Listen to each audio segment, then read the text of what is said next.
오늘 아침 하나님께서 우리에게 주시는 말씀은 창세기 24장 7절로 8절까지의 말씀입니다. 창세기 24장 7절로 8절 말씀, 우리 같은 마음으로 7절, 8절 말씀 봉독토록 합니다. 하늘의 하나님 여호와께서 나를 내 아버지의 집과 내 본토에서 떠나게 하시고 내게 말씀하시며 내게 맹세하여 이르시기를 이 땅을 네 씨에게 주리라 하셨으니 그가 그 사자를 네 앞서 보내실지라. 네가 거기서 내 아들을 위하여 아내를 택할지니라. 만일 여자가 너를 쫓아오고자 아니하면 나의 이 맹세가 너와 상관이 없나니 오직 내 아들을 데리고 그리로 가지 말지니라. 아멘. 저는 오늘 본문 말씀을 통해서 확률보다 확신으로 사는 인생이라는 제목으로 주의 말씀을 선포하도록 하겠습니다.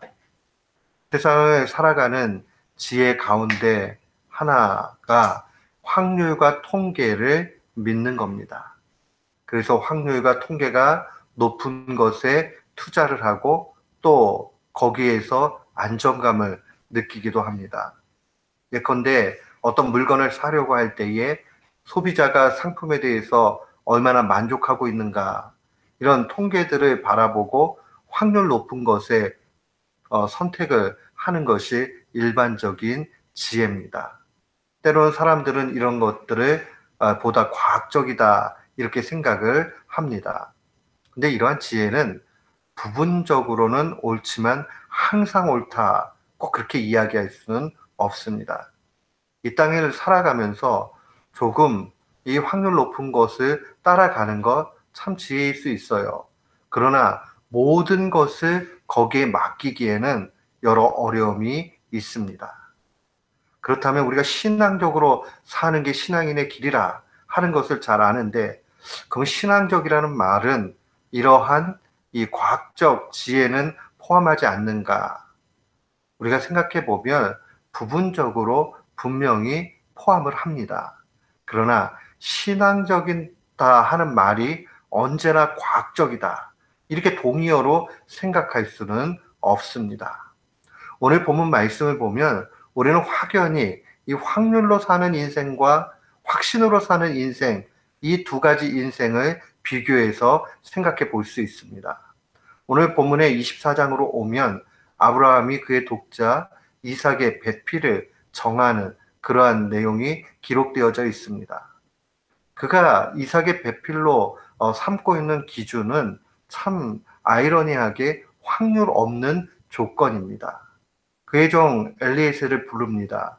그리고 두 가지 조건을 얘기하죠. 앞선 3절과 4절에 보면 가나안 여인 중에서 찾지 말고 자신의 고향에서 찾으라고 얘기합니다. 자신의 고향에서 찾으라는 것은 히브리 민족 가운데 찾으라는 그런 이야기입니다. 그리고 6절과 8절에 보면 이삭을 절대로 그곳에 데리고 가지 말고 따라오는 여인이 그 여인이 하나님께서 원하시는 여인이다, 이렇게 이야기를 합니다. 참 생각해 보세요. 가능성이 전혀 없어요. 지금 가나안 땅에 수많은 가나안 여인들이 있는데 그 여인들을 버리고 이 히브리 민족 가운데서 찾으라고 합니다. 그런데다가 히브리 민족 가운데 괜찮은 여자 있어서 데리고 올 수 있는 게 아니라 그 여인이 오지 않는다고 하면 굳이 그 여인을 강제로 데려오거나 또 이삭을 데리고 가지 말라고 그렇게 이야기합니다. 과연 아브라함은 왜 이런 조건을 가지고 있습니까? 정말 비합리적이잖아요. 우리는 이런 생각을 잠시 할 수 있습니다. 신앙은 정말 합리성을 다 배제하고 비합리적인 것을 추구해 나가는 걸까? 그런데 우리가 오늘 본문의 말씀 7절 말씀을 깊이 묵상해 보면 아브라함의 신앙은 확률이 아니라 확신에 근거한다는 것을 분명히 보게 됩니다. 확신. 우리 오늘 본문 말씀 7절을 한번 보십시오. 하늘의 하나님 여호와께서 나를 내 아버지의 집과 내 본토에서 떠나게 하시고 내게 말씀하시며 내게 맹세하여 이르기를 이 땅을 네 씨에게 주겠다 했고, 그가 그 사자를 내 앞서 보내실지라. 네가 거기서 내 아들을 위해서 아내를 택하라라고 얘기하면서 하나님에 대한 확신을 그가 분명히 하고 있는 것을 보게 됩니다. 우리가 1차적으로 생각을 해야 되는 것은 신앙이라는 것은 확신에 근거한다는 말입니다. 바울 사도도 디모데후서 3장 13절로 14절에 이런 말씀을 증거하고 권면합니다. 악한 사람들과 속이는 자들은 더욱 악하여져서 속이기도 하고 속기도 하나니 그러나 너는 배우고 확신하는 일에 거하라는 겁니다. 세상에 철학과 확률 가운데 살아가는 사람들, 이런 사람들은 더욱 악해져서 속기도 하고 속이기도 하고 세속주의에 그냥 물들어서 사는 사람들이죠. 근데 그렇게 살지 말고 배우고 확신하는 일에 거하라고 그는 그렇게 증거합니다. 과연 아브라함은 무엇에 대해서 확신하고 있고 그 인생 여정에서 그는 무엇을 배웠다는 말인가? 한번 좀 살펴봐야 됩니다.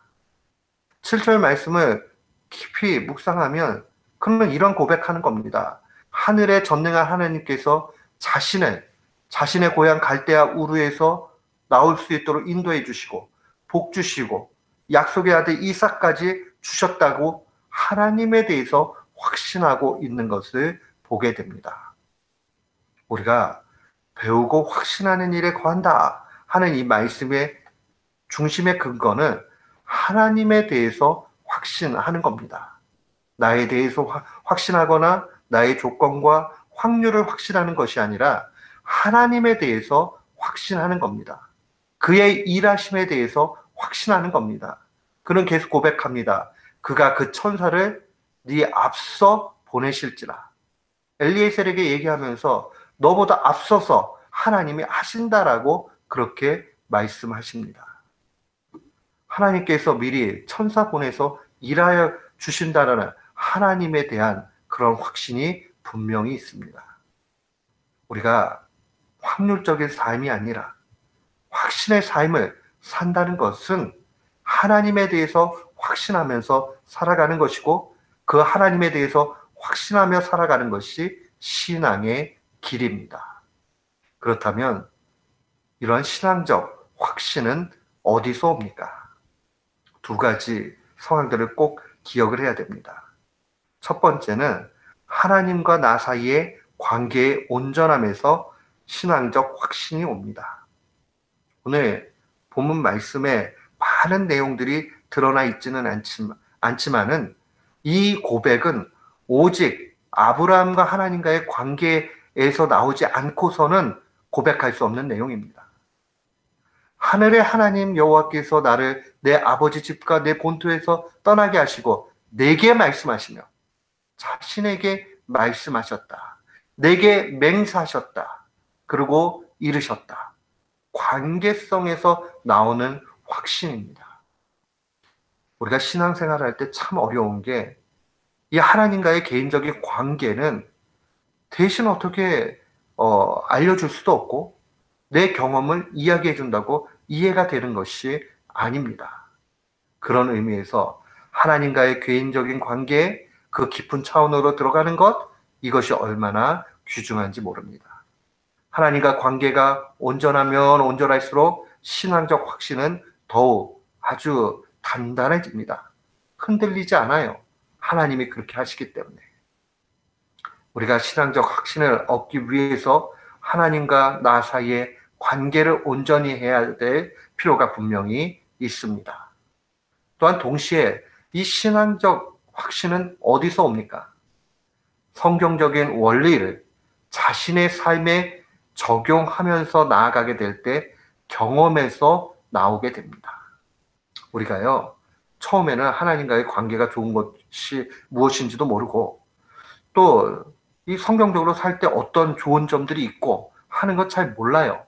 그러나 자꾸 그렇게 그냥 힘써 가다 보면 또 때로는 그게 뭔지도 모르지만은 말씀이 그렇게 인도해 주시니까 그대로 가다 보면 어느 순간에 자신의 삶 가운데 일부가 되고 자신이 고백할 수밖에 없는 현실이 되는 것을 보게 됩니다.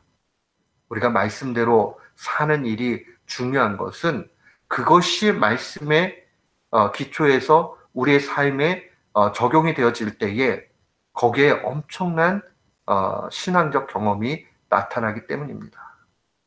사랑하는 성도 여러분, 꼭 기억하십시오. 하나님과의 관계가 온전하고 자꾸 말씀대로 살아갈 때에 열매가 있게 되면 거기서 신앙적 확신이 오게 됩니다. 그가 하나님에 대해서 확신했던 것은 지금껏까지 살아오면서 하나님이 아브라함의 삶에 어떻게 개입하셨느냐 하는 확신이 있었기 때문입니다. 오늘도 우리는 말씀 안에서 살아갑니다. 그때 꼭 두 가지 기억하세요. 내가 지금 하나님과 관계가 좋은가? 또 하나는 내가 말씀대로 지금 살면서 무언가를 경험하고 있는가? 이 두 가지에 집중하십시오. 그러면 우리는 확률로 사는 것이 아니라 하나님의 그 말씀의 확신 가운데 하나님 자체를 확신하며 살게 됩니다. 과학이 추구하는 신념 가운데 하나는 진리에 도달하는 겁니다. 근데 실상은 이러한 진리에 도달할 수 있는 유일한 길은 단순한 과학적인 방법이 아니라 신앙적인 방법입니다. 왜냐하면 신앙적인 것만이 하나님이시고 또 하나님만이 진리이기 때문에 그러합니다. 신앙적 확신은 어떤 면에서는 가장 높은 확률입니다. 가장 안정적인 방식입니다. 우리가 확률이라는 게 오차가 분명히 있지요. 그리고 그렇게 간다고 꼭 그렇게 답이 나오는 것 아니에요. 그런데 신앙적으로 나아가게 되면 마치 안 될 것 같은데 보이지 않는 하나님의 능력과 손이 있습니다. 그래서 아브라함은 오늘 하늘의 하나님이라는 그러한 고백을 하는 겁니다. 하늘의 하나님 여호와라는 고백은 전능하신 하나님을 의미합니다. 그 전능하신 하나님에게 우리의 인생을 맡기고 날마다 승리하는 귀한 교우들 되시기를 주님의 이름으로 축원합니다. 아멘.